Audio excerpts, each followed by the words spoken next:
안녕하세요. 나는 변호사다 김세라 변호사입니다. 오늘 설명할 쟁점은 업무상 과실치상죄라는 죄목입니다. 업무상 과실치상죄가 성립하는 실제 사례 중에 가장 대표적인 것은 뭐니 해도 교통사고와 의료사고입니다. 건설 현장이나 건설 공사 현장이나 건축 공사 현장에서 발생하는 사고에서도 업무상 과실치상죄는 문제될 수 있어요.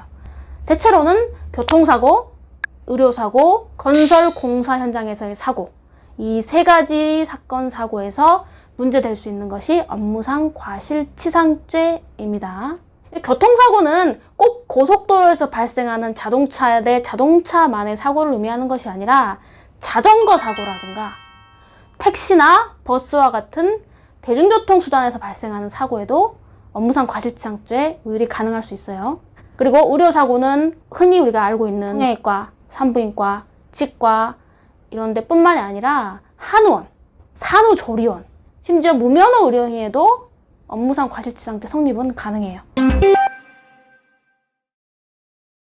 업무상 과실치상죄라는 죄는 업무상의 과실로 인하여 사람을 상해에 이르게 한 때 성립하는 범죄고, 업무상 과실치상죄 혐의가 인정이 돼서 유죄 판결을 받게 되면 5년 이하의 금고 또는 2천만 원 이하의 벌금에 처해지게 됩니다. 형법 제268조를 근거로 합니다.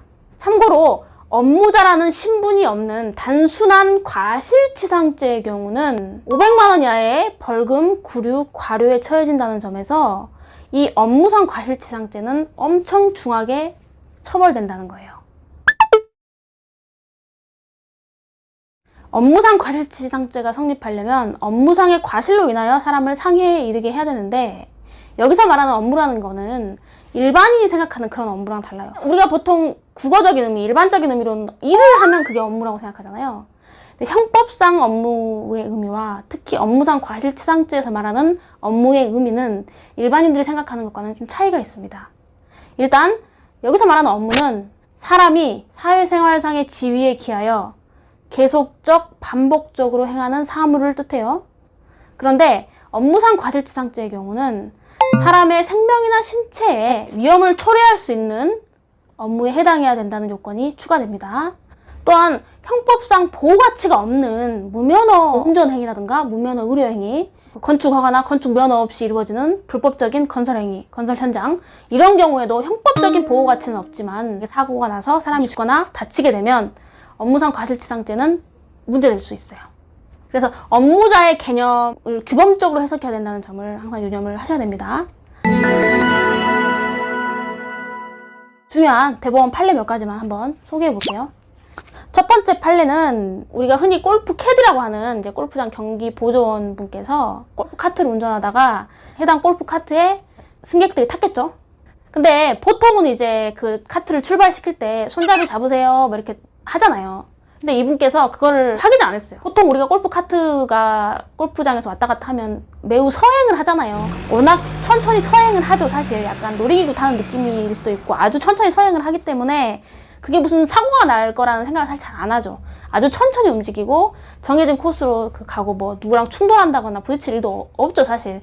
그러다 보니까 아마 이 골프장 그 경기 보조원께서는 별로 그 경각심을 못 느꼈던 것 같아요. 카트를 운전하는 그 경기 보조원도 그렇고 거기에 탑승했던 사람들도 그렇고 약간 방심을 했던 거죠. 그래서 그냥 이렇게 사람들이 타니까 바로 출발을 했는데, 그렇게 손잡이도 안 잡고 탔는데, 골프카트를 탔는데 운전하다가 경사가 한 70도 정도로 있는 길을 급하게 우회전을 한 거예요. 그러다 보니까 이 손잡이도 안 잡고 있던 승객들이 골프장 그 골프 카트에서 떨어져가지고 두개골 골절, 지주막 가출혈이라는 상해를 입게 됐습니다. 이 사건에서 우리 대법원은 이 골프장 경기 보조원은 골프 카트에 승객을 탑승시킬 때는 손잡이를 잘 잡도록 하고 안전하게 잘 탔는지를 확인하는 정도의 업무상의 주의 의무가 있고, 지금 이 사건에서는 그런 게 전혀 되질 않아서 결국 사람이 다쳤기 때문에 업무상 과실치상죄 성립이 인정된다고 봤어요. 두 번째 판례는 차량을 운전하시는 운전자가 차에서 이제 시동을 끄고 내리면서 기어는 1단 기어로 유지를 해놨어요. 그러고 여러분 차키죠. 시동 열쇠도 여기다 그대로 꼽아놨습니다. 꼽아놓고 내린 거예요. 이 상황에서 조수석에 11살짜리 어린애가 그대로 있었던 거예요. 그러니까 아마도 잠깐 이제 생각으로 나갔던 것 같아요. 근데 이 어린아이가 11살짜리 어린아이가 신기하니까 그 열쇠를 이렇게 돌렸어요. 돌리니까 이제 시동이 부르릉 걸릴 거 아니에요? 그런 상태에서 셀을 밟고 페달을 밟으니까 차가 움직이는 거죠. 차가 갑자기 확 하고 움직인 거예요. 그래서 사고가 났겠죠. 그래서 그 조수석에 있던 11살짜리 어린아이가 좀 다쳤습니다. 이 사건에서 이 운전자에게 업무상 과실치상죄가 인정될 건가? 이거에 대해서 대법원 판례는 상식적으로 어린애를 차에 남겨두고 나갈 때는 아이를 함께 하차를 시키던가 아니면 아이한테 만지지 말아라 라고 확실히 얘기를 해놓던가 최소한 시동 열쇠 정도는 빼놓고 나갔어야 된다. 그런데 이분은 그걸 하나도 안 했죠. 애는 그대로 놔두고 갔고 애한테 어떤 주의 의무나 설명을 뭐 이건 만지면 안 된다라고 말한 것도 아니었고 시동 열쇠를 거기다 그냥 놔두고 간 거예요. 빼놓지도 않고 기아는 또 일단 기어로 걸어놓고 이런 모든 부분들이 주의 의무 위반이다. 그래서 이 경우에 운전자에게 업무상 과실치상죄가 인정된다는 거예요. 그래서 실제로 이 업무상 과실치사죄 사건으로 문의를 주시는 분들이 많아요. 이제 고소를 하고 싶다. 이 사건은 형사고소 과정에서 뭐 합의가 돼서 피해금을 회수하면 좋겠지만 그게 안 되면 당연히 민사를 예정하고 진행되는 사건이거든요. 그런 부분들, 그다음에 이제 내가 뭐 의사나 뭐 간호사나 아니면 운전자인데 지금 사고가 나서 내가 처벌을 받을 것 같다라고 하셔서 오시는 분들도 많아요. 대처하는 입장에서는 자신의 책임을 허용하는 한도에서 좀 덜기 위한 방법을 취해야 되고 공격을 가하는 입장에서는 법이 허용하는 한도 내에서 최대한 처벌을 받을 수 있도록 절차를 진행을 해야 되겠죠. 네, 오늘도 이렇게 시청해주셔서 감사합니다. 구독과 좋아요 꼭 눌러주세요.